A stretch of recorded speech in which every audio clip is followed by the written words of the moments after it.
Mandaluyong City. Sister Andrade, kailan at saan niyo natutuhan ng katotohanan?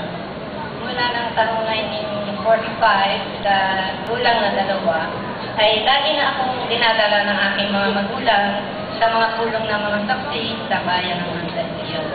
So, ibig sabihin, namulat kayo na saksi ang magulang niyo, ano? Kailan po kayo nabautismuhan? Taong 1954, sa gulang na 11, nabautismahan ako. Ba talagang maaga kayong natuto ng katotohanan, ano? Eh, noong panahon yun, gaano po karami ang mga saksi sa inyong lugar? Taong 1945, nang maitatag ang kauna-unahang kongregasyon sa bayan ng Mandaluyong, meron lamang 14 na mga saksi. Noong panahon na ako'y mabautismuhan, meron ng 2 kongregasyon. At humigit kumulang ay 70 mga saksi na meron. So, nagsimula po sa 14, kundi lang kayo noon, ano? Bakit naging palaisipan sa inyo kung paano matutupad ang pangako ng Diyos tungkol sa malaking purutong? Sapagkat napakalaki ng sakop naming teritoryo.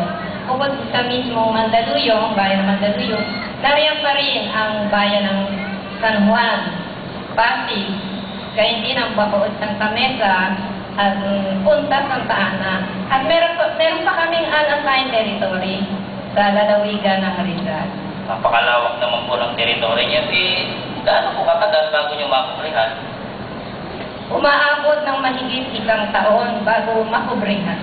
Ang tagal po, ano? Pwede po ba kayong magbigay ng halimbawa kung paano inalis ni Jehovah ang mga hadlang para matupad yung kanyang pangakong pagtitipon sa malaking purutong? Habang dumaraan